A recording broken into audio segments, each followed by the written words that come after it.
పారిశ్రామికవేత్తలు కూడా ఉన్నారు. వీళ్ళంతా సత్వర న్యాయం అదే విధంగా సత్వర పరిష్కారం కోరుకుంటున్నారు. అంతే తప్ప ఎన్ని అబద్ధాలు ఆడినా ఏం చెప్పినా కూడా వాళ్ళు క్రాస్ చెక్, మీరు మంచిగా చెప్పారు రోజా గారు, ఎందుకంటే క్రాస్ చెక్ చేసుకుంటున్నారు. ఎందుకంటే వాళ్ళు ఏ విధంగా క్రాస్ చెక్ అయింది కదా రామ్మూర్తి గారు, అదే క్రాస్ చెక్ ప్రూఫ్ అయిందని చెప్పాను కదా నేను ఇందాక. ఎందుకు ఏదైనా గెలుపు కాంగ్రెస్ వస్తుంది, అదే క్రాస్ చెక్, అదే ప్రూఫ్. మన గెలుపు మన బల్పు పెంచద్దని చెప్తున్నా. ఎందుకంటే మళ్ళీ కూడా చెప్తున్నా, ఏ గెలుపైనా బల్పు పెంచద్దు ఎవరికైనా, అది మాకైనా మీకైనా ఎవరికైనా. ఇప్పుడు మాట్లాడే ముందు హద్దులు ఉండాలి. దేనికైనా కూడా ఒక పరిష్కారం. యూత్ ఏం కోరుకుంటున్నారు, ఏం ఆలోచిస్తున్నారు, గది మాట్లాడుకుంటుంది తప్ప గతంలో మీ ఎన్నికల్లో గెలిచినాం, ఈ ఎన్నికలు గెలిచిన తర్వాత యూత్ అంతా మాదిక్యం ఉన్నది. అదే విధంగా చిరంజీవి చేసిన ఉద్యమాన్ని కూడా మీ అకౌంట్ లో వేసుకోవద్దు. ముఖ్యంగా చెప్తున్నా, ఢిల్లీ జంతర్ మంతర్ లో జరిగిన విజయం, ముఖ్యంగా నీట్ సంబంధించిన 23-24 మంది విద్యార్థులు చనిపోయిన తర్వాత, ఉద్యమం వచ్చిన తర్వాత, ముఖ్యంగా ఏదైతే రాజకీయంగా జరిగిన అంశాలు, అదే విధంగా రాజకీయం కాపాడుకునే అంశాలు, అదే విధంగా విద్యాశాఖ మంత్రి ధర్మేంద్ర ప్రధాన్ రాజీనామా విషయంలో ఏ విధంగా ఢిల్లీ దిగి వచ్చింది, ఆ ఢిల్లీ దిగి రావడానికి కారణం ముఖ్యంగా జెన్జీలు మాత్రమే. మీ పార్టీ కాదు, మా పార్టీ కాదు, ఎవరి పార్టీ కాదు. ఇంకా కూడా పార్టీలకు మీరు పూసుకోకండి. ఏదో బట్టలకు దుమ్ము పూసుకొని అదే విధంగా ఇక్కడ గీరికపై ఇట్లా చూపెట్టుకుంటా మొత్తం దేశవ్యాప్తంగా అడ్వర్టైజ్ చేసుకుంటా నమ్మడు. ఇక్కడ ఏదో చిన్నగా ఏదో గీరికపోయినట్టు చూసుకుంటా మొత్తం మాసిపోయిన బట్టలు వేసుకొని వెనకకెళ్ళి ఫోటో దిగి మొత్తం ఇలా మొత్తం ఫోటో పెట్టి మొత్తం దేశవ్యాప్తంగా తిప్పుకుంటే అర్థం చేసుకున్నాడు ఎవరు లేడు. అర్థం చేసుకున్నాడు ఎవరు లేడు. ఆగండి, చెప్పనివ్వండి. దాదాపు 45 మినిట్స్ పైగానే మాట్లాడతారండి. శ్రీనివాసరెడ్డి గారు ఒక్క నిమిషం ఆగండి. ఆగండి, దేశంలో ఎంతమంది యువత ఉన్నది. ఆగండి శ్రీనివాస్ రెడ్డి గారు ఆగండి. మీరు మాట్లాడతారు. శ్రీనివాసరెడ్డి గారు ఓవర్లాప్ అవుతుంది. ఒక్క నిమిషం ఆగండి. ఒక్క నిమిషం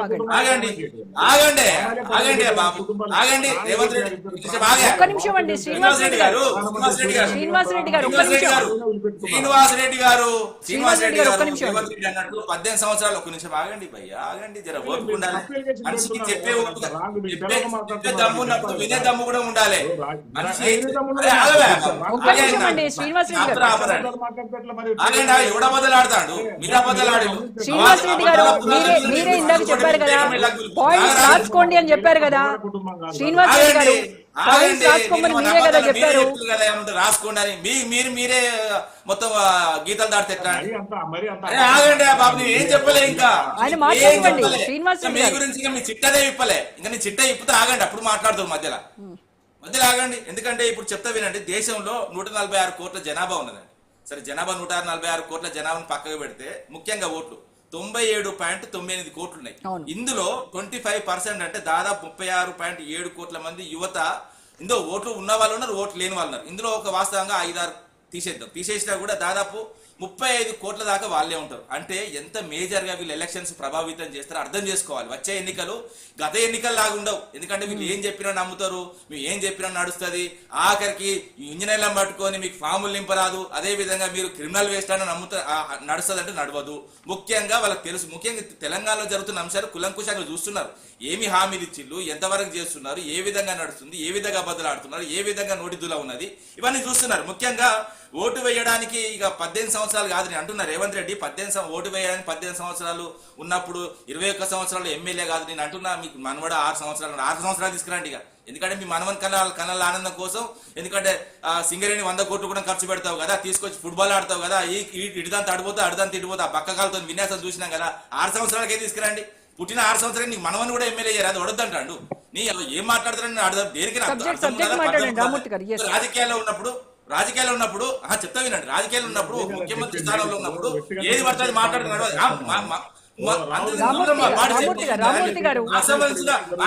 కేటీఆర్ గారు కొడుకుని చేసినప్పుడు లేదు, ఇప్పుడు వీళ్ళకి వస్తాను నేను అడిగితే. ఒక్క నిమిషం. కేటీఆర్ కొడుకు అన్నప్పుడు ఏం లేదు, ఏది పడతాను ఇవంటే మాత్రం వాడు అంటే మీకు న్యాయం మాకు న్యాయమా? మీరు సంసారం మేము చేస్తే వ్యభిచారమా? ఇది ఎక్కడ ఆగండి. ఆగండి బాబు, ఆగండి. రాసుకోవా బాబు, అవసరమైతే. రామూర్తి గారు వాళ్ళు అన్నారు కాబట్టి మేము అన్నాం కాదు. వాళ్ళు విమర్శలు చేస్తే మీరు సద్విమర్శలు చేయండి, అంతేగాని ప్రతి విమర్శలు వద్దు దయచేసి. అది కాదు, మన టాపిక్ అది కాదు. రామూర్తి గారు రానివ్వండి. నేనేమంటున్నా 21 సంవత్సరాలకు ఆ పరిణితి ఎట్లా ఉంటది, పరిపాలకుని పరిణితి వేరు, ఓటు వేయడానికి ఉన్న పరిణితి. సరిపోతుందా అరే ప్రతి దానికి అడ్డం వస్తే నేను వస్తే నువ్వు వాస్తవం నువ్వు మాట్లాడుకో మాట్లాడు. నేను చెప్తున్నా కదా, నేను మాట్లాడేటప్పుడు అరే రాసుకోవా బాబు, అరే టైం అంతా వేస్ట్ అయిపోతుంది. ఒక నిమిషం అండి ప్లీజ్. అరే ఒక్క నిమిషం ఆగరాదండి, మళ్ళీ కూడా నేను చెప్తున్నా. ఇప్పుడు సీజేలు చేస్తున్నది కానీ అదే విధంగా ఇప్పుడు మొత్తం జెన్జీలు చేస్తున్న ఉద్యమం ఇప్పుడు జార్ఖండ్ కూడా నడుస్తున్నది. ఆడ వ్యవస్థ తీవ్రంగా ఉన్నది. అదే విధంగా అక్కడ ఏజ్ లిమిట్ కానీ అది యూపీఎస్సీసీ సంబంధించిన ఎగ్జామ్స్ కానీ చాలా గ్యాప్ తోనే పడుతున్నాయి కాబట్టి అక్కడ యువత ఎక్కువ ఆగ్రహంతో ఉన్నారు. ముఖ్యంగానే దేశంలో మొన్న దేశ రాజధానిగానే జరిగిన ఉద్యమం ఇప్పుడు జెన్జీలు అది రాష్ట్రాలకు వస్తున్నది. అది ఏందన్నది కూడా చాలా వివరంగా కూడా చెప్పే ప్రయత్నం చేస్తారు. ఎందుకంటే ఫస్ట్ ఢిల్లీ ధర్నా నీటికి సంబంధించి వాళ్ళు విజయం సాధించారు. 100% అది వాళ్ళ విజయమే, ఏ పార్టీది కాదని. నేను అడిగేది ఓకే వాళ్ళ విజయమే ఖచ్చితంగా, ఎవరు అవునన్నా కాదన్నా అదే సత్యం. కానీ రామూర్తి గారు తెలంగాణలో 9.5 ఏళ్ల పాలనలో బీఆర్ఎస్ ఎందుకంటే 3 అంశాలు చెప్తా. చెప్పండి. నేను 3 అంశాలు చెప్తా, ఒక నిమిషం ఆగండి.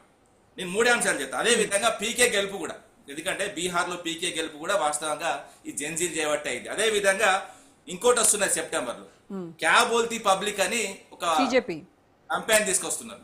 క్యా బోల్తీ పబ్లిక్ మొత్తం దేశవ్యాప్తంగా 28 రాష్ట్రాలు, 8 కేంద్ర ప్రాంతాల్లో వాళ్ళ కంపెయిన్ నడుస్తున్నది.